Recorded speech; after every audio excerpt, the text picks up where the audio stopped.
Oi, time! Vocês estão bem? Hoje eu vim trazer um vídeo especial, um vídeo diferente, talvez um vídeo que ninguém tá esperando. Eu vim falar um pouco da minha história, da minha infância, quem eu sou, por que eu quis começar a compartilhar um pouco desse conteúdo, até um pouco motivacional, por que eu gosto de falar sobre cura, por que eu gosto de falar sobre amizade, sobre autoconhecimento. E eu espero que vocês entendam um pouco da onde que veio tudo isso. E para começar, eu vou falar sobre a minha infância. Eu tive uma infância de muita pobreza. Morei em muitos lugares, nos mudamos muito e tudo isso devido a realmente uma necessidade financeira que vivi assim por muitos e muitos anos da minha vida. O meu pai e minha mãe se separaram quando eu tinha mais ou menos 1 ano de idade. Desde então eu não vi o meu pai. Então eu posso dizer que eu não o vi porque eu não me lembro dele, não tínhamos fotos dele e isso pra mim foi muito difícil. Pra ser sincera, eu lembro de nem entender muito o que isso significava. Era como se família pra mim fosse aquilo, fosse aquela configuração que nós tínhamos mesmo. Alguém que se preocupa é a minha mãe, alguém que supre a minha mãe, alguém que briga a minha mãe, alguém que ama a minha mãe. Então, realmente me acostumei com isso. Eu notava mais a diferença na escola, né? Naqueles momentos de Dia dos Pais ou de coisas que envolviam os pais, para mim era mais dolorido. Isso era a minha visão. Eu não entendia completamente o impacto daquilo. Desde cedo eu senti o abandono. Eu fui abandonada. Por muitas vezes não entendia o que isso significava, aonde isso me afetava, como isso me afetava, ou até por que isso me afetava. Acho que aí começou essa grande dúvida. Não que eu me questionasse, tá? Eu não me questionava, mas eu tinha dúvida. Por que eu fui abandonada? Para minha adolescência, eu me lembro de muita escassez. A parte financeira realmente foi algo muito forte assim na nossa vida, muito impactante. Muitas vezes recebemos doações de alimentos, roupas. Eu me lembro que assim, eu fui comprar uma roupa mesmo em algum lugar depois de adulta, mas a gente ganhava muita roupa e minha mãe era costureira também, fazia ótimas roupas. Eu lembro que eu sempre pensei que eu tinha que ser forte. Eu era obrigada a ser forte, porque aquela situação de escassez, de pobreza e de muita dificuldade, de muito esforço, de ver a minha mãe trabalhando de mil coisas. Então, eu lembro que eu ia dormir, a minha mãe estava trabalhando, né? Tava lá costurando, fazendo alguma coisa, e eu acordava, a minha mãe ainda estava lá trabalhando. Ali eu entendi que assim era a vida. Na vida é muito difícil, tem que trabalhar muito, é muito pesado, é um fardo. Desde muito nova eu entendi essa força que precisava vir de mim, porque sim, não sabia muito de onde ela viria.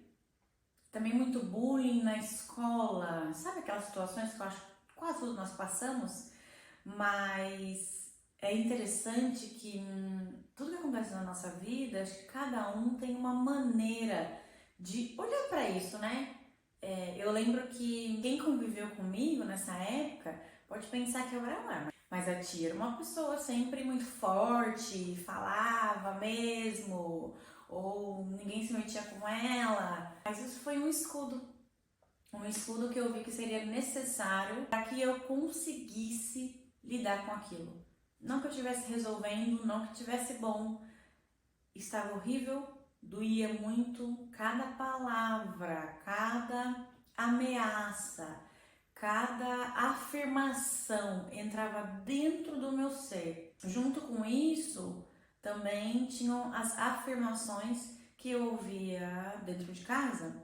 e que foram coisas que pouco a pouco, dia após dia, eu fui acreditando.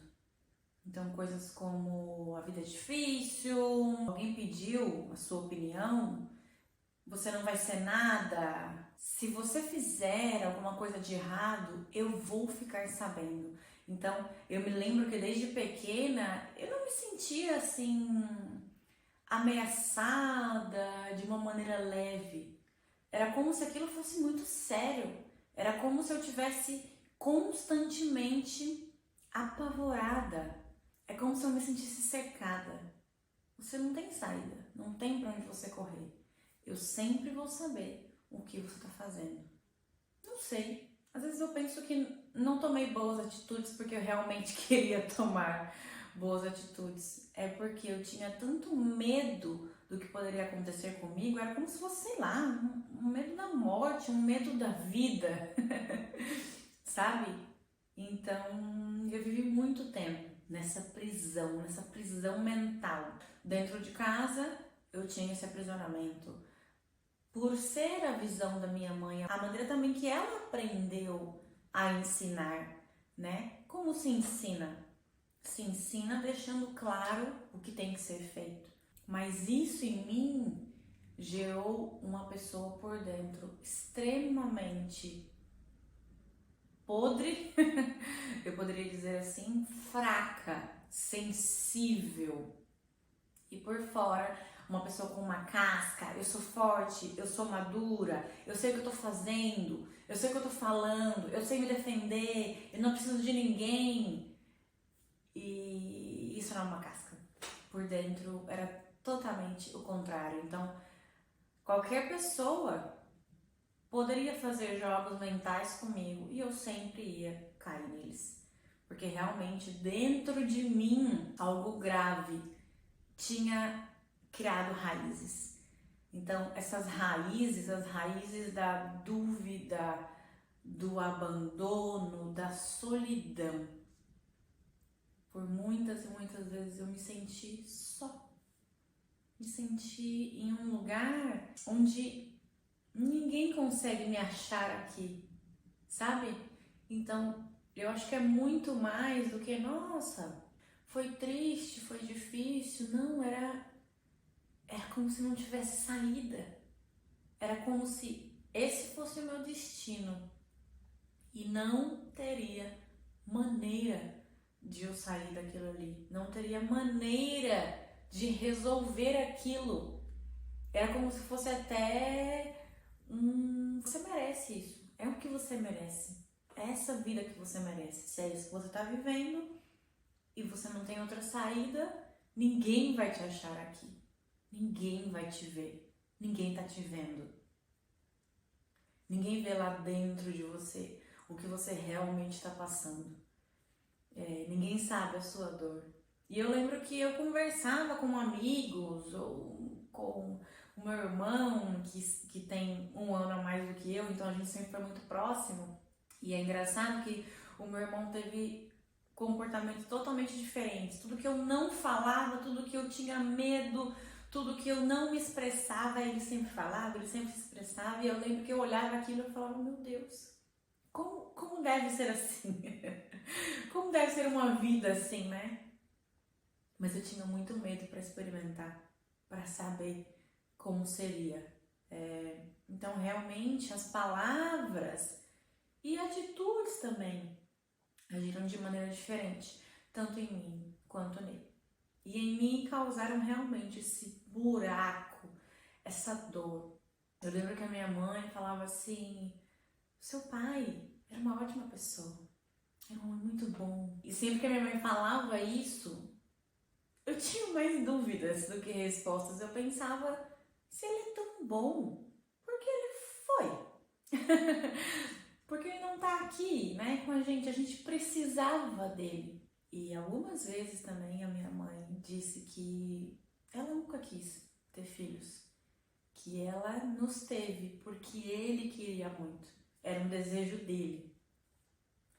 E isso em mim, eu pensava, então, que sentido tem a minha vida?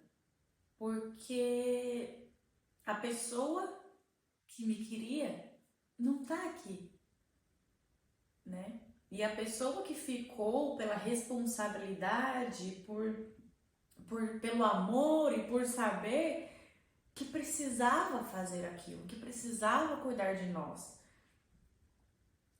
Era uma pessoa que a vida foi difícil também para ela. E que nos criou de uma maneira dura, sem muito carinho, sem muito contato, mas regras. Então, tanto em casa quanto também na igreja, eu nasci praticamente na igreja. Eu me lembro que desde os 6 anos de idade eu cantava já na igreja, então sempre tive compromissos, coisas sérias e regras e mais regras para fazer parte daquilo, para estar lá no louvor. Eu lembro que eles falavam assim: olha, quem é do louvor não pode fazer nada de errado, viu? Quem canta não pode também. Então, essa prisão era realmente uma prisão mental e uma prisão das minhas atitudes. Então, eu não posso tomar decisões erradas. Eu tenho que tomar muito cuidado com quem eu ando, o que eu falo, porque eu sou do louvor. Isso não era leve, isso era pesado. De uma maneira que realmente eu nunca parei para refletir, tomar uma decisão, pensar o que eu queria fazer. E eu sei que você pode pensar: ué, Ti, mas você era jovem, você era nova. É normal que os pais te guiam, te falem o caminho, mas eu acho que os caminhos, eles vão se abrindo, mas cabe a nós, mesmo quando jovens, tomar as nossas decisões. Porque imagina você viver uma vida sabendo que as outras pessoas tomaram as decisões para você. E isso me feriu de uma maneira, me machucou de uma maneira, essas palavras ecoavam na minha cabeça de que eu não ia ser nada. Então é como se não importa o que eu fizesse, nunca era suficiente, nunca era bom. Essa era a sensação que eu tinha. Não é que nós nunca tivemos momentos bons, tivemos momentos de estar lá fazendo doces e salgadinhos para vender, que desde muito novos, assim, eu e meu irmão, a gente começou a ajudar a minha mãe e a gente se divertia fazendo aquilo, era legal. Eu sempre amei cozinhar, então desde cedo minha mãe me ensinou a cozinhar, porque realmente eu gostava, eu tinha esse desejo de aprender. E a gente fazia coisas boas, coisas gostosas, e vendia, vendendo cachorro quente, vendendo pizza, vendendo pastel, vendemos trufas e cones e pão de mel na escola, vendemos de tudo. Então, a gente também trouxe disso, essa responsabilidade pela vida e também de dar valor ao que a gente tem. Mas é claro que, acoplado a isso, veio esse senso de que nunca será o suficiente, de que eu nunca seria o suficiente, não importa o que eu fizesse. E eu lembro que a minha mãe tinha um conselho muito bom e que no fundo ele tinha também um peso, que era: a vida é muito difícil, precisa estudar muito, precisa se esforçar muito para não ser como eu. Então, essa dificuldade da vida, isso veio desde cedo, impregnado em mim, de que tudo seria mais difícil. Engraçado é que eu sempre pensava que para os outros não deve ser tão difícil assim. Por algum motivo que eu desconheço, eu fui escolhida para viver essa vida que vai ser muito mais difícil. Então, esse é o ponto. Essas crenças, pouco a pouco, foram fazendo parte de mim, sabe? Parte de quem eu era. Eu tinha muitos pensamentos suicidas. Porque, claro, eu pensava: ok, que caminhos eu posso seguir? A quem eu posso recorrer? As pessoas não iam me entender, as pessoas não iam me ouvir, porque as pessoas sempre iam pensar: ela é sua mãe, ela tá certa. Os pais sempre estão certos, né? eu sentia que não tinha alguém que poderia entender pelo que eu estava passando e como aquilo tinha me machucado, tinha me ferido e tinha feito uma pessoa fraca e sensível. E após muitos pensamentos suicidas, de realmente não encontrar a saída de outra maneira, na minha cabeça, a minha mente me dizia: essa é a única saída. O único caminho que você tem é acabar com essa vida.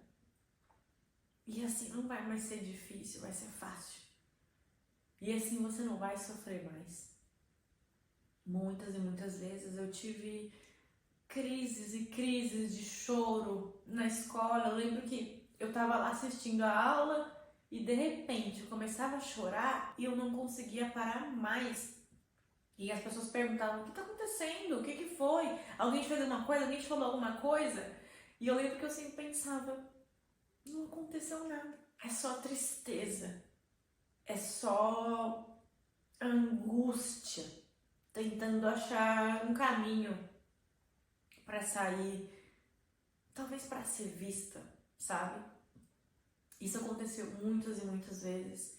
Eu também comecei a ter uma crise de estresse tão forte que qualquer situação, por mais boba que fosse, acontecesse comigo, o meu corpo atrofiava todo e eu parava de respirar e era uma coisa horrível. Eu lembro que muitas vezes eu fui no médico, tanto nas crises de choro quanto nessas crises de estresse, e não era nada. E nunca era nada. Não é nada, ela não tem nada. E eu lembro que mais ou menos com uns 15, 16 anos de idade, eu comecei a ter umas dores no ombro. Porque a gente fazia, né, muitas coisas, muitos doces e tal. Quando tinha sempre a casa muito limpa, né, antigamente era muito comum os filhos ajudarem nessa parte. E eu comecei a ter umas dores no braço. Sempre que a gente estava fazendo muitos doces ou muitos salgados, enfim, tava com algum esforço muito repetitivo, eu tinha uma dor tão grande no meu braço inchava inteiro, inchava, ficava uma coisa horrível. Íamos pro hospital, chegava lá, não era nada. Não era nada. Alguma crise, alguma coisa específica. E não é nada. E por muitas vezes eu tive essa confirmação de que ninguém podia me ver. Ninguém sabia o que eu estava passando. Talvez nem eu. E aos 18 anos, eu desci a rua da minha casa, fechei o portão, saí, desci. Sabia que tinha uma avenida lá do lado da minha casa que sempre passava muito ônibus, passavam carros, né, grandes. Era uma avenida movimentada. E eu simplesmente me deitei ali.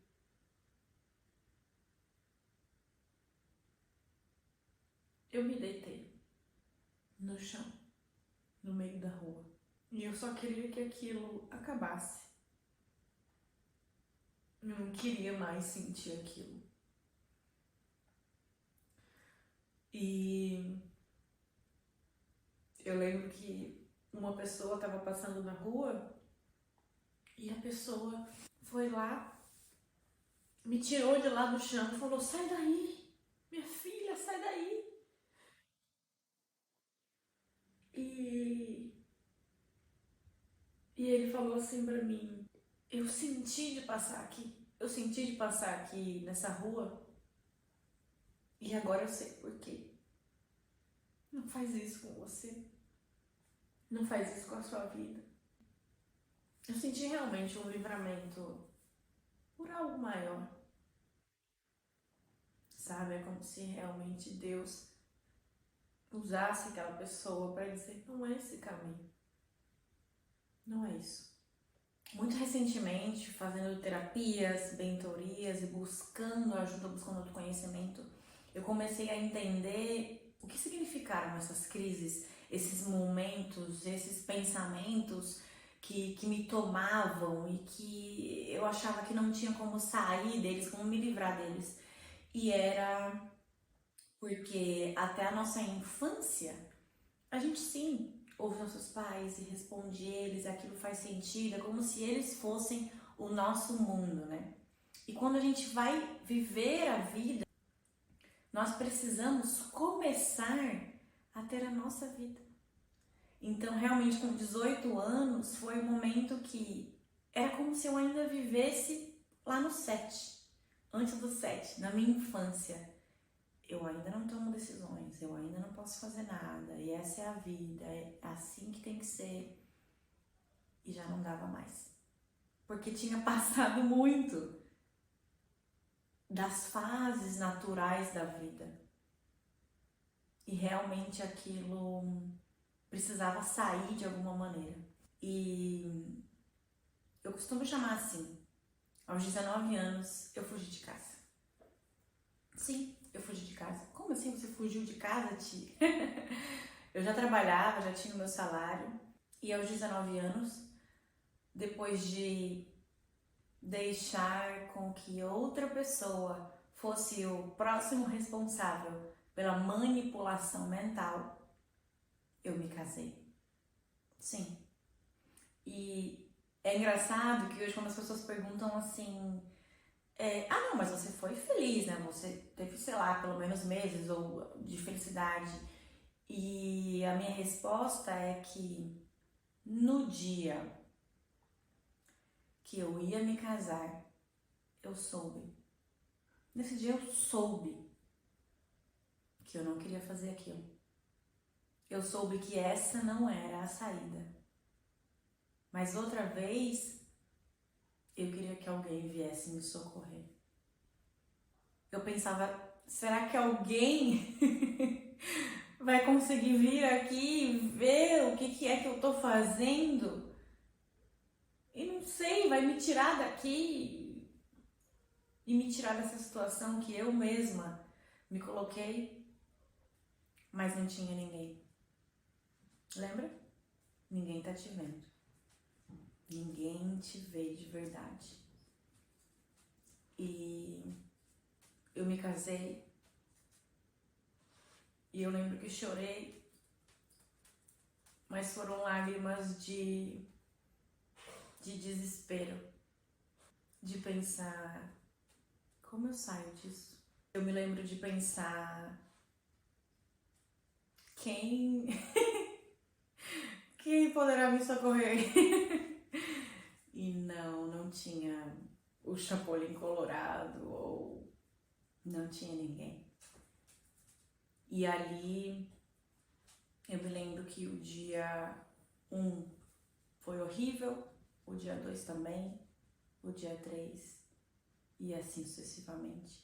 Aquela minha certeza do dia. E eu lembro que o dia depois que eu me casei, eu estava pesquisando na internet como anular um casamento. Esse foi o meu primeiro dia de casada. Eu tinha certeza que eu tinha tomado a decisão errada. Mas eu tinha uma ânsia por fugir daquele problema, por fugir das atitudes controversas da minha mãe, das suas afirmações e até eu diria às vezes uma maldição, sabe? Umas palavras tão fortes e tão duras que eu sei que nesse momento ela não entendia, ela não tinha esse conhecimento, ela deu o melhor que ela podia, mas aquilo criou em mim essa necessidade de fugir, de encontrar um abrigo, de encontrar uma solução aonde não era. E eu tentei encontrar um caminho que não existia.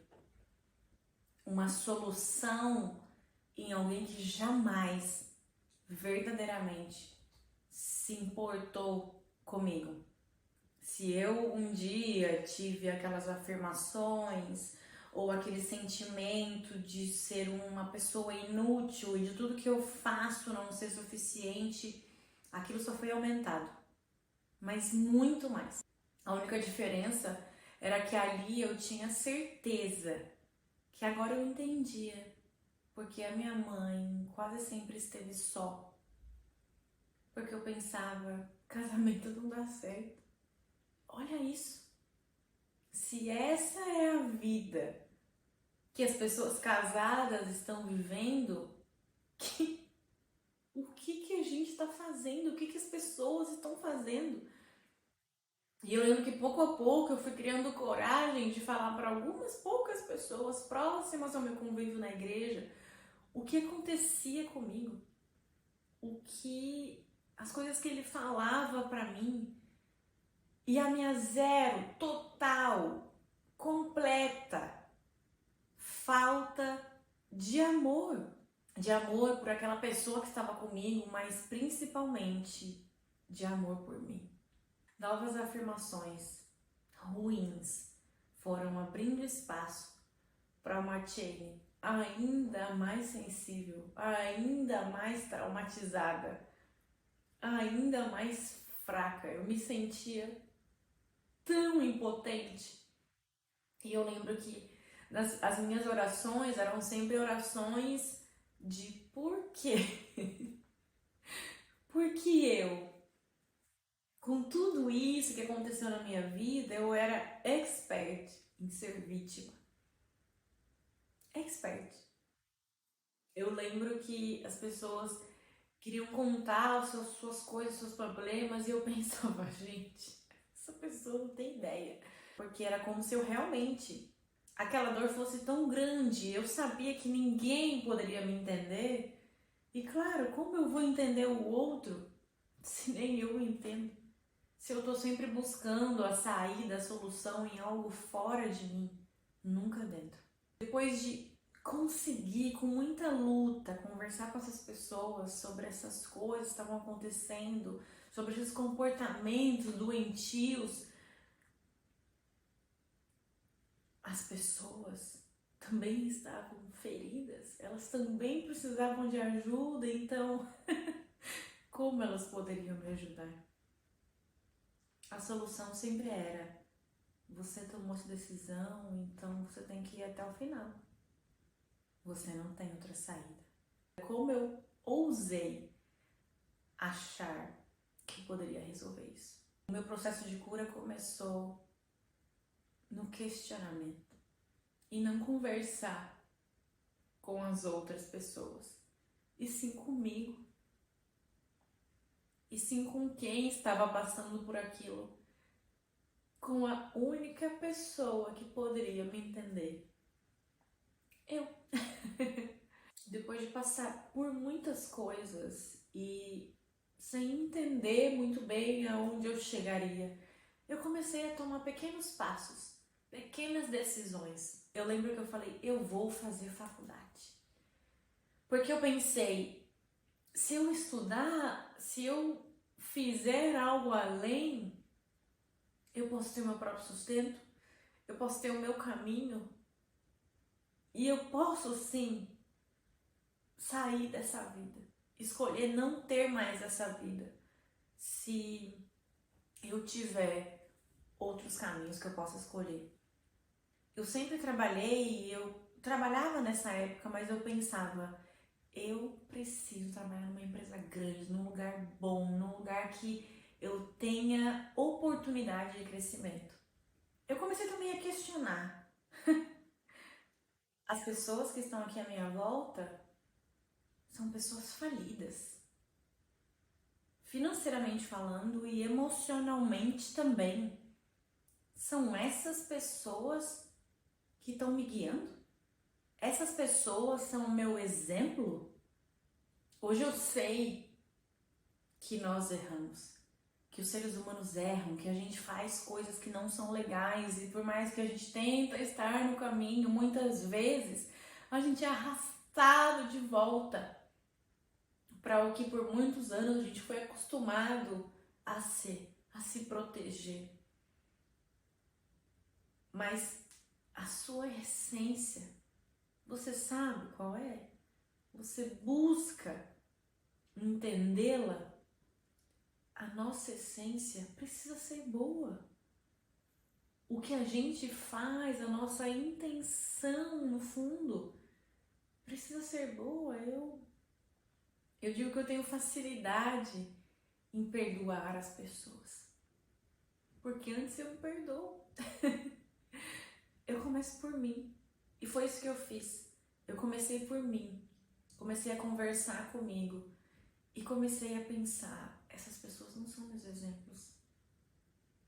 Eu preciso encontrar um caminho, e esse caminho eu preciso encontrar sozinha. E como eu consegui sair dessa farsa, dessa prisão, a qual eu mesma, sem saber, me coloquei ali? E o primeiro passo tem sido o amor próprio. Porque se eu não me amo, se eu não me aceito, se eu não me acolho, sabe? Eu lembro de um momento que eu fiz exatamente isso. Eu tava na frente do espelho e eu chorando, chorando, chorando. Porque sim, eu era expert em chorar. Tava sempre chorando, tava sempre mal, tava sempre ruim. E eu chorando esse dia, eu me abracei. Eu me abracei. E nesse momento eu fiz, eu diria que a primeira oração de entrega da minha vida. E eu pedi realmente o socorro de Deus que estava dentro de mim, não fora, não em uma pessoa, não em alguém, não em mim. E dos questionamentos vieram essa minha força de dentro, interna, para tomar coragem e tomar decisões. Sim, eu consegui me divorciar desde o dia 1.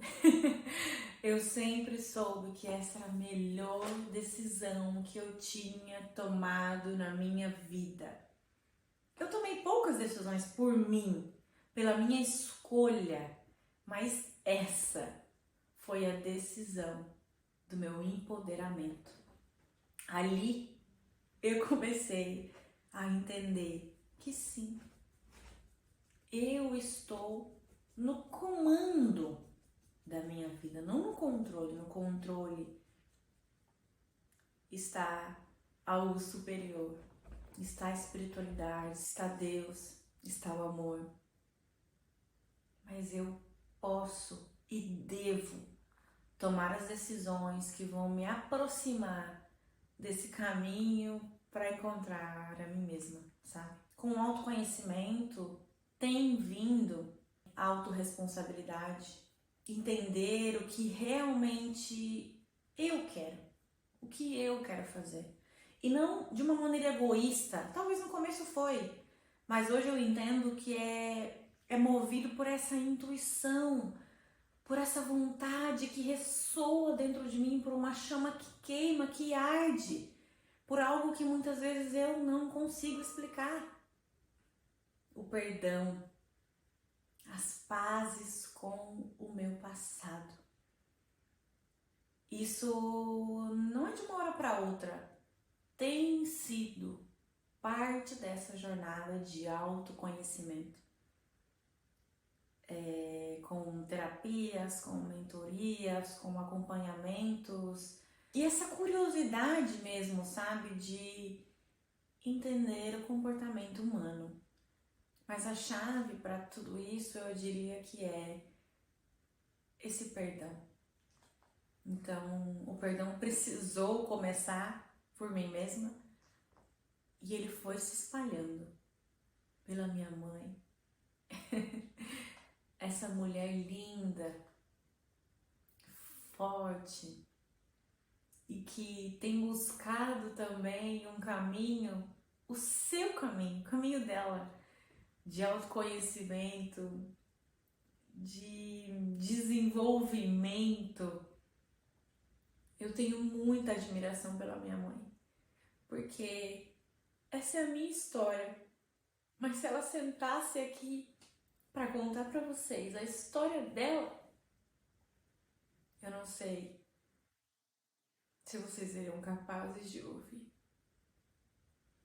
Então, é estendendo a mão para minha mãe, perdoando ela de todo o meu coração, aceitando ela como é. Foi que eu também encontrei esse caminho para aceitar tudo que passou. Porque o que passou construiu essa pessoa que eu sou hoje. O que doeu lá atrás é o que faz com que hoje eu converse com as pessoas e eu tenha empatia. É como se a dor trouxesse também a cura. Eu converso com muitas pessoas e eu amo conversar com as pessoas. E eu digo que eu sou quase a embaixadora da alegria, da fé, da positividade. E definitivamente não é porque só aconteceram coisas maravilhosas comigo. Muito pelo contrário.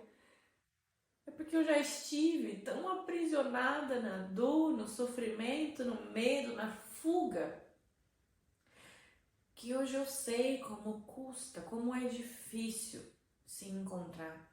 Porque todos os dias eu estou me encontrando e me reencontrando, e quando eu acho que eu encontrei alguma coisa, de repente eu me perco de novo e eu penso, meu Deus, como eu cheguei aqui? E é isso, essa é a beleza da vida, é no servir, sabe? Hoje eu vejo e eu entendo com clareza por que eu estou aqui, o que eu estou fazendo aqui, por que eu passei por essas coisas, eu entendo. É para que eu seja um instrumento de cura na vida de outras pessoas. Então, tudo bem, eu aceito esse chamado e eu escolho agradecer e honrar a vida de todas as pessoas que fizeram parte da minha história. Essas pessoas não sabem, mas elas me ajudaram muito. Eu sou muito, muito grata a todas elas. A junção de tudo isso, desses pontos que eu falei, autoconhecimento, autorresponsabilidade, saber o que realmente eu quero, o perdão, o elo de tudo isso, eu entendi que é a espiritualidade, que é o divino, que é o que nos conecta com essa chama, com esse fogo que arde dentro de nós, pelo nosso propósito. E esse propósito, ele não é um lugar, ele não é um momento, ele não é um dia, ele não é uma casa, ele não é um país. Ele é a vida, ele é o processo, ele é o dia a dia. E é isso o que me conecta, o que me aterra, o que é o meu eixo, é a conexão com o divino. Sem isso, não tem sentido. Sem isso, para mim não teria saída, realmente. Eu estaria lá, aprisionada nessa tristeza, nesse sentimento e nas saídas que por um momento eu achei que seriam as únicas. Mas não. A fé me libertou e me trouxe essa alegria de viver e essa vontade de compartilhar essa alegria com os outros. Eu não vou te dizer que muitas vezes eu não sou abatida por essa raiva, por essa tristeza, mas eu faço um trabalho de autoobservação. Por que eu fiz isso? Por que eu me sinto assim? Por que essa atitude? E as respostas sempre vêm. Nunca de uma maneira, de um questionamento. Ai, como eu sou assim, que vida... Não. Por que eu falei daquele jeito? Por que eu agi daquela maneira? E eu vou tentando buscar as referências, por que isso aconteceu naquele momento, por que naquele dia. Normalmente as coisas estão conectadas a traumas. Então é porque esse trauma ainda não foi curado. Como eu curo esse trauma? E se eu não souber os caminhos para encontrar as respostas que estão em mim, eu peço ajuda. Porque eu tenho essa humildade de saber que nem sempre eu sei tudo. Aliás, quase nunca. E tá tudo bem. E eu sou muito, muito, muito grata por pessoas que estão na minha vida e essas pessoas vieram comigo, me deram a mão nesse caminho desse autoconhecimento, de realmente extrair o melhor que Deus tem pra mim aqui. Eu queria que vocês soubessem que não teve um salvador, uma pessoa que veio e resolveu tudo, mas tiveram tantas pessoas do bem, tantas pessoas da luz, que se eu fosse falar aqui sobre todos, eu precisaria gravar mais um vídeo. Eu vejo vocês. Eu sou grata. Eu amo todos vocês. E pra finalizar, eu queria dizer que eu quero contar mais sobre essa jornada. Obrigada por ter assistido até o final, por estar até aqui. Eu sou grata pela sua vida, porque se você tá vendo isso, é porque de alguma maneira os laços que nos conectam nesse universo lindo sabia que precisávamos estar aqui e agora, nesse momento de cura. A cura continua aqui e que ela continue aí pra você também, tá bom? Um beijo, um abraço. Eu vejo você. Nos vemos no próximo vídeo.